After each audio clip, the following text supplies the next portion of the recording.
Hey y'all, I'm JamesWright, and welcome back to Wizards News. This is, wow, exciting. And can you believe it? This is just the beginning of this whole month.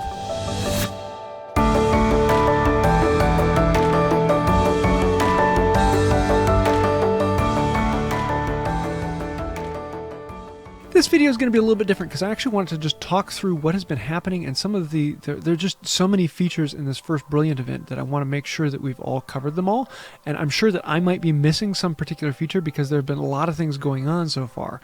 And if you might be missing them, this might be an opportunity for you to maybe catch up on something before the event ends. First off, the Brilliant event starts and I'm out, and the first foundable I see pop up on my map is an oddity, which, yes, I'm kind of happy for that. And it has a red flare, so I'm thinking, ooh, a horned serpent. Let's throw on the Barufios and jump into this. And no, it's a dragon. Not just any dragon. It is a fireball. Ooh, those don't exist around here. So then I went and got another dragon and another dragon. I ended up getting like 4 or 5 in the first hour of dragons that I didn't normally get around here. And all this being said, I still have not seen another dragon since Dragon's Day. I haven't seen another dragon. Even the Peruvians that are supposed to be around here, they just don't appear for me. And so I was like overexcited. But unfortunately, I had to get back home because I had to be there for the kids to get off the bus. And then I went back out and I tried to do a live, but that kind of messed things up. And I didn't see any more dragons, but I did see a lot of oddities and every type of oddity. And so there are things appearing during the day that only appear at night, and there are doxies and werewolves and things like that appearing all the time. And if I put on a trace tonic, I tend to get more of these oddities from the trace tonic than I do from other things. So I'm using a lot of trace tonics. I've used probably 12 so far. And with that, I've gotten 5 new fluffies, and this has been absolutely crazy having all these oddities.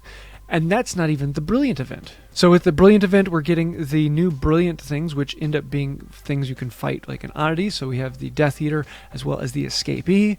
And those have been really fun. So it seems like everything out there is a form of an oddity, which makes it great. They don't disappear on you. They don't run away. So you're not wasting your energy on them. And they're going down pretty quickly. So I have been grinding XP rather regularly because it's a guaranteed catch. You don't get that total letdown of seeing something depart. I've also been noticing that the Rumpet Horns have been out quite a bit. I think I've picked up like 6 or 7 of them in the last couple days. So I've been able to brew more of the trace tonics. Today I got through all of the assignments from the Brilliant event, and I found this collection to be very nice. It was nice to try different things, and some of them were a little bit easier and some of them were a little bit harder.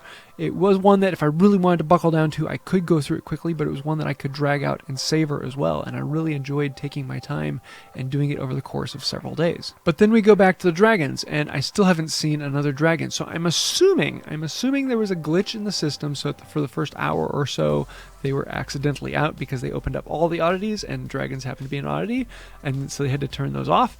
I think that was really kind of cool, but yeah, I would like to see more dragons, but I'm really having happy times anytime without them.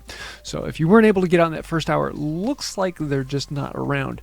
Though I haven't heard anything particularly one way or the other if this is something that they sporadically put out. Will this be at the next Brilliant event? I don't know. We'll have to keep our eyes open and enjoy it when we can get it. I do have to say I was a little bit let down by the Portkey. I was originally we were told that there was going to be a new location, but come to find out the Portkey just takes us to Borgin and Burke's. Yes, it's dark arts, but I was kind of hoping there'd be something fun to show off. Oh well, I'm guessing that there was a lot of programming that had to go on to make this happen, and that was one of the things that was just dropped off. So hopefully we'll see that sometime in the future, maybe for the second half of the Brilliant event, who knows? But for right now, it's Borgin and Burke's when you get your Portkey. Speaking of Portkeys, they've changed the Brilliant event Portkeys, and now you can actually tell the difference between Brilliant event and regular event. And this was great because I could actually go out in the field, and today I finished the Brilliant event. And I really didn't want to pick up any more Brilliant events. I'd rather get a 2K than a 3K because in quality they seem to be about the same, though I haven't done any scientific testing on that. So I was able to pass up all of the Brilliant events and just get the regular ones, and that way I could just focus on what I was trying to get. And then in the back of my brain, this is just the first half of the Brilliant event. There will be the whole second Brilliant event, and we'll be getting all of this again that time, plus more. And so I'm just like, ooh, this is exciting. And then there's a community day coming up, and then there's the Halloween event, which is supposed to be, the big capstone and exciting thing for the month. So if this is how they're beginning it, I don't know how they're going to top this, but wow, I'm getting really, really excited about where this month is going to be going. We've also been getting slight hints as to the storyline in the discussion for this brilliant event, which was kind of exciting because I'm really looking forward to seeing more of the storyline. I think this is one part where I want to see more on this. And when you complete all of the steps in the assignment, one of the last things you get is the number plate that goes with the escapee. And Constance Pickering comes on and says, I looked up the number on this and it matches the escapee that we're seeing all over the place. I'm wondering why we're seeing posters and the escapee and these number signs. That might have something to do with things. And I was like, ooh. There are several other hints like that in the story and the dialogue that are coming out that are hinting at the storyline. So apparently, we see these two different posters of different escapees. One of them with hair and one of them without hair, and they look like they're the exact same person, the exact same animation. But who knows how that actually comes into the storyline, because they've said over and over again, there's nothing in here that was accident. So apparently they intended to do that. It wasn't just a cheap and quick way of doing it. Now, cheap and quick is easy and nice. But apparently there's something in that actually ties into the storyline. So I'm really getting excited about seeing where that goes. I've been finding myself very excited about this and playing the game far more in the last couple days than I probably played in the last couple weeks all told. So this is really cool, and they seem to be getting a grasp of where they want to take this and what they want to do. So Dark Arts Month thus far in my book is a huge success, but we're only a few days into it. So let's see where this goes in the future. I'd love to hear your ideas. What do you think that they could do better? What do you think they've been doing really well? How has this been affecting you? Or is there something you'd like to see in it? Also, is there something that's been happening that I missed? I probably am. I would love to hear that so I can go out and get it, and put those comments down below, and let's get this chatter going. As always, if you like the video, please hit like, comment, share, subscribe, ring the bell. There are lots of things you can do to show your love on this, and that really does mean a lot. Thank you for that. I think that's about it for today, and until next time, have a magical day. I do have a chocolate frog for today, but before we get into that, I want to say a huge congratulations to Adam and Mara. They just got married recently, and they had a Harry Potter themed wedding that was really kind of cool. So that was very cool. Thanks for being fans of the channel, and I hope you more wishes for many years to come in your marriage. So let's get into this chocolate frog and see who we got today. And today we got